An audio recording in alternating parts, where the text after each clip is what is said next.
Hello दोस्तों, स्वागत है आपका अपने यूट्यूब चैनल मैथ ओमेगा के सेशन फार्मूले पिटारे में। आज हम दोस्तों फार्मूले पिटारे में ट्रिग्नोमेट्री रेशियो में हम लोग आगे बढ़ेंगे और समझने का प्रयास करेंगे कि यदि हम एंगल को बदल देते हैं तब उनकी भुजाओं में क्या परिवर्तन होता है और उसके साथ त्रिकोणमितीय अनुपात किस तरह से बदलते हैं, मतलब ट्रिग्नोमेट्री रेशियो किस तरीके से चेंज होते हैं उसको समझेंगे।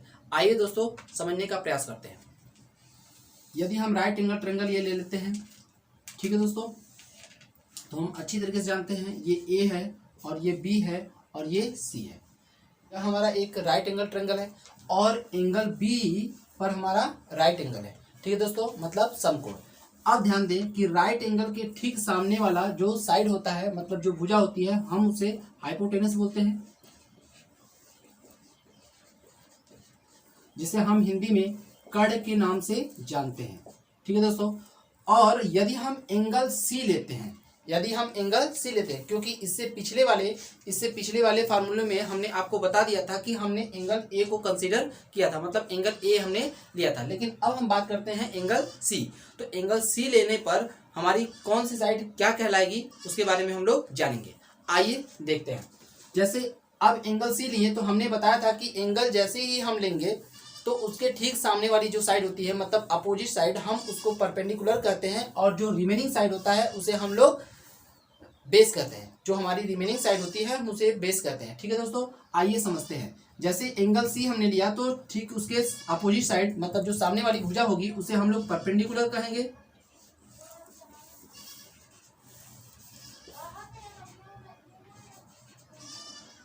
कहेंगे। जिसे हम लोग हिंदी में लंब कहते हैं। और जो रिमेनिंग साइड होगी हम उसे बेस कहते हैं। जो रिमेनिंग साइड होगी वह हमारा क्या कहलाएगा? बेस कहलाता है, ठीक है दोस्तों। इसे हम लोग बेस कहते हैं, मतलब आधार। इसको हम हिंदी में आधार कहते हैं, ठीक है। लेकिन इससे पिछले वाली वीडियो में हमने एंगल ए को लिया था, जिसके लिए ये वाली जो साइड थी वो क्या थी? परपेंडिकुलर थी, और ये वाली साइड जो थी वो हमारा बेस था। मतलब यह वाला जो था वो हमारा आधार था और ये वाला हमारा क्या था? लंब था, ठीक है दोस्तों। अब इस बात को ध्यान रखिए कि हमने बोला कि अब एंगल अगर चेंज हो जाता है तो किस तरीके से साइड आपस में इंटरचेंज करते हैं। तो हाइपोटेनस तो हमेशा आपको राइट एंगल ट्रायंगल के ठीक अपोजिट साइड ही हाइपोटेनस होगा, लेकिन इन दोनों साइड में क्या होगा? इंटरचेंज हो जाता है। कब? जब हम एंगल को इंटरचेंज करते हैं तब। अब दोस्तों हम लोग ये ध्यान रखिएगा कि जहां हाइपोटेनस आएगा वहां पर हम H प्रयोग करेंगे, और जहां परपेंडिकुलर आएगा वहां पर हम P प्रयोग करेंगे, और जहां बेस आएगा वहां पर हम लोग B प्रयोग करेंगे। अब दोस्तों यदि हम एंगल C लेते हैं तो सामने वाली जो साइड होगी, मतलब जो अपोजिट साइड होगी, उसे हम परपेंडिकुलर कहेंगे, और राइट एंगल के ठीक सामने वाली साइड जो होगी वह हमारा हाइपोटेनस होगा, और जो रिमेनिंग साइड होगी, मतलब जो शेष भुजा होगी, हम उसे बेस कहेंगे। तो साइन के लिए अगर हम समझें तो साइन के लिए हमारा क्या होता है? साइन सी। एंगल हमने सी लिया तो हम साइन का रिलेशन जानते हैं कि होता है परपेंडिकुलर अपॉन हाइपोटेनस, मतलब लंब बटे कर्ण। तो यहां से हो जाएगा कितना हमें प्राप्त? लंब बटे कर्ण, जिसे हम शॉर्टकट में अगर हम संकेत के द्वारा लिखें तो हम लिख सकते हैं परपेंडिकुलर अपॉन हाइपोटेनस, ठीक है दोस्तों। अब बात करते हैं कि जो परपेंडिकुलर है उसका मान कितना है? A B. उसका मान कितना है? A B. और जो हाइपोटेनस है वो कितना है? ए सी। तो हाइपोटेनस कितना निकल गया? ए सी, ठीक है दोस्तों। अब बात करते हैं हम लोग साइन के बाद कॉस की। तो कॉस क्या है? कॉस सी, ठीक है। तो कॉस सी का साइड के साथ क्या रिलेशन होता है इसको समझें।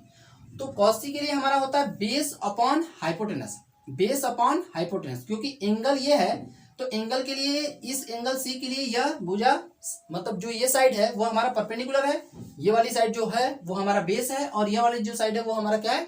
हाइपोटेनस है।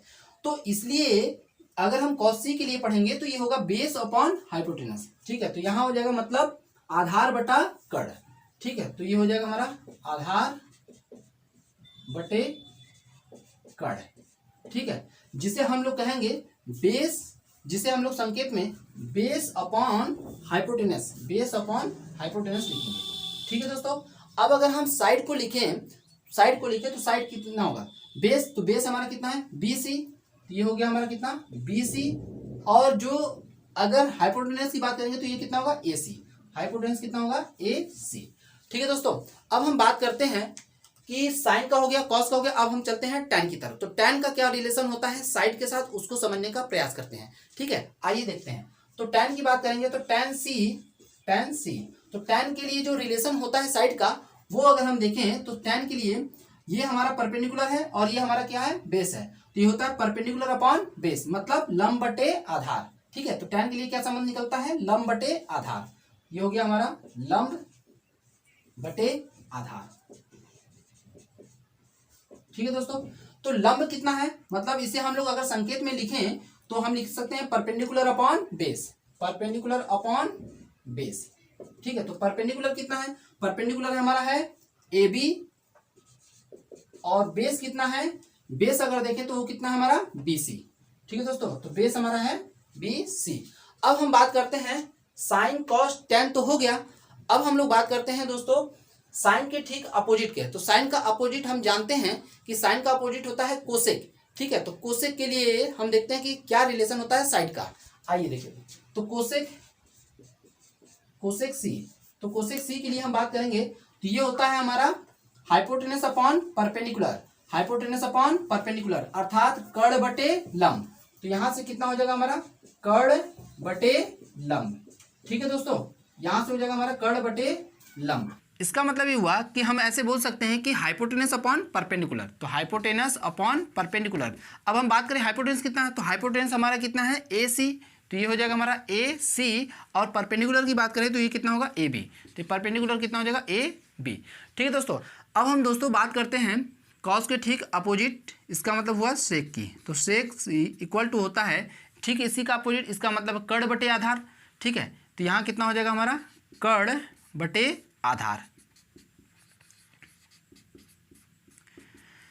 कर्ण मतलब हाइपोटेनस, तो hypotenuse h upon base, upon कितना हो जाएगा बेस। ठीक है दोस्तों, इतनी बातें समझ में आ चुकी होंगी।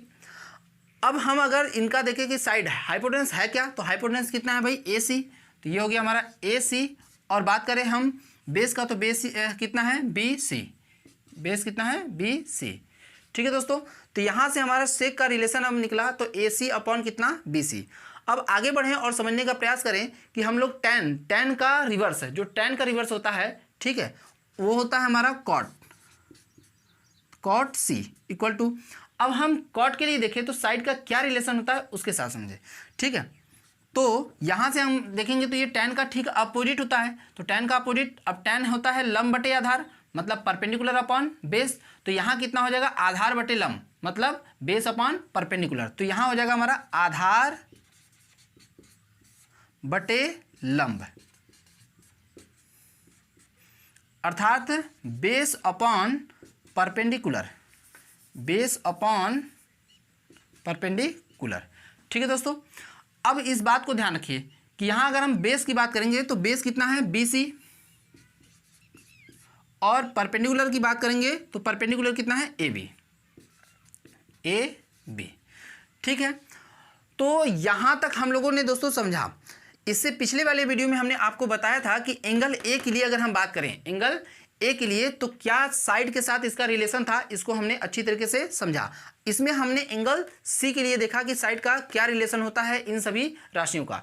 ठीक है, यदि हम ए लेते हैं, एंगल ए लेते हैं, तो सामने वाली जो साइड होगी वह हमारा परपेंडिकुलर होगा, और जो रिमेनिंग साइड होगी हाइपोटेनस के अलावा जो रिमेनिंग साइड होगी, मतलब जो शेष भुजा होगी, वह हमारा हो जाएगा बेस। ठीक है दोस्तों, लेकिन अगर एंगल सी हो जाता है, एंगल सी होगा तो ठीक इसके अपोजिट साइड हमारा परपेंडिकुलर होगा, और हाइपोटेनस के रिमेनिंग जो साइड बचेगी हमारी, वो क्या हो जाएगा हमारा बेस होगा। तो इससे पिछले वाले में हमने आपको यही बताया था कि उस समय जो परपेंडिकुलर था वो BC था, और जो बेस था वो कितना था हमारा AB था। लेकिन यहाँ पर एंगल C लेने पर हमारा क्या हो गया, एंगल C लेने पर हमारा क्या हो गया, जो परपेंडिकुलर है वो AB हो गया, और जो हमारा बेस है वो क्या हो गया BC हो गया।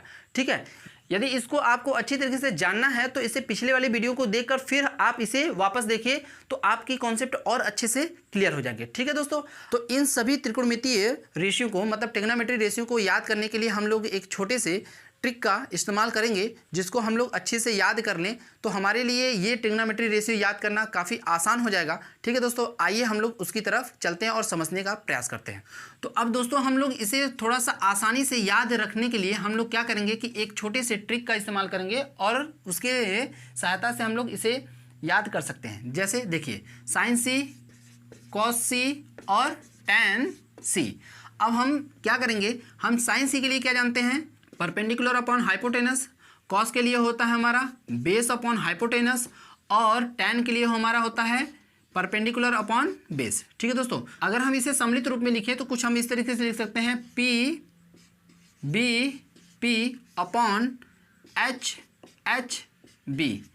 ठीक है दोस्तों, मतलब साइन अगर आएगा तो परपेंडिकुलर अपॉन हाइपोटेनस, कॉस आएगा तो बेस अपॉन हाइपोटेनस और अगर टैन आएगा तो परपेंडिकुलर अपॉन बेस। ठीक है, और एक तरीका और है, हम अच्छी तरीके से जानते हैं कि इसको हम लोग क्या करते हैं, इसको हम लोग लंब बटे कड़, और इसके लिए क्या होता है आधार बटे कड़, और इसके लिए क्या होता है लंब बटे आधार। ठीक है दोस्तों, तो अगर हम एक और तरीके से इसे याद रखने की कोशिश कर सकते हैं जिसे हम लोग बोलते हैं एल लंब बटे कड़, तो यहां से हो जाएगा एल ए एल अपॉन कितना हो जाएगा के ए। ठीक है दोस्तों, तो यहां से हम लोग इसे पढ़ सकते हैं लाल बटे कक्का, लाल बटे कक्का। ठीक है दोस्तों, तो यहां पर हम लोग साइन के लिए अगर हम पढ़ें तो साइन के लिए हमारा कितना हो जाएगा परपेंडिकुलर अपॉन हाइपोटेनस, कॉस के लिए हो जाएगा बेस अपॉन हाइपोटेनस और टैन के लिए हो जाएगा हमारा परपेंडिकुलर अपॉन बेस।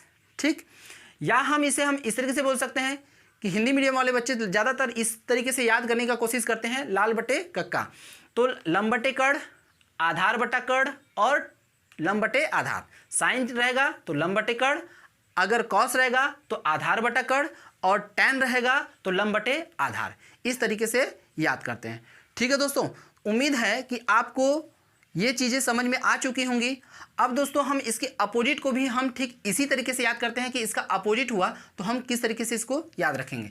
जैसे अगर हम बात करें साइन का अपोजिट तो ये होता है हमारा कोसेक, कोसेक सी, और कॉस का हमेशा अपोजिट हो जाएगा सेक सी, और टैन का अपोजिट जो होगा वो होगा हमारा कॉट सी। ठीक है, तो इसको अगर हम याद रखने के लिए तो जस्ट इसी का उल्टा हो जाएगा, मतलब क्या हो जाएगा H H B upon P B P. ठीक है, H H B upon P B P, तो यहाँ से होगा H H B upon P B P, या हम इसे के A upon L A L. ठीक है, तो कोसेक के लिए कितना हो जाएगा हाइपोटेनस अपॉन परपेंडिकुलर, कोसेक के लिए कितना हो जाएगा हाइपोटेनस अपॉन परपेंडिकुलर, और सेक के लिए कितना हो जाएगा हाइपोटेनस अपॉन बेस, और कॉट के लिए कितना हो जाएगा बेस अपॉन परपेंडिकुलर। तो हम इस तरीके से याद कर सकते हैं H H B upon P B P. ठीक है, और हिंदी मीडियम अगर देखिए तो इसको इस तरीके से लोग याद रखते हैं कि कोसेक की बात करेंगे तो कड़ बटे लंब, सेक की बात करेंगे तो कड़ बटे आधार, और कॉट की बात करेंगे तो आधार बटे लंब। ठीक है, अर्थात कक्का बटे लाल। ठीक है दोस्तों, तो इस तरीके से हम लोग सभी ट्रिग्नोमेट्री रेशियो को हम लोग याद रख सकते हैं कि साइन के लिए क्या होता है, कॉस के लिए क्या होता है और टैन के लिए क्या होता है, साइन के अपोजिट कोसेक के लिए क्या होता है, कॉस के अपोजिट सेक के लिए क्या होता है, और टैन का अपोजिट कॉट के लिए क्या होता है। ठीक है दोस्तों, तो इतनी बातें आपको उम्मीद है कि समझ में आ चुकी होंगी। तो अब हम दोस्तों इसी ट्रिग्नोमेट्री रेशियो के रिवर्स रिलेशन पर हम लोग चलेंगे, मतलब व्युत्क्रम संबंध पर, और जानेंगे कि एक दूसरे से ये व्युत्क्रम किस तरीके से जुड़े हुए हैं। ठीक है दोस्तों, तो आपको यह वीडियो कैसा लगा कमेंट करें, शेयर करें और चैनल को सब्सक्राइब करें।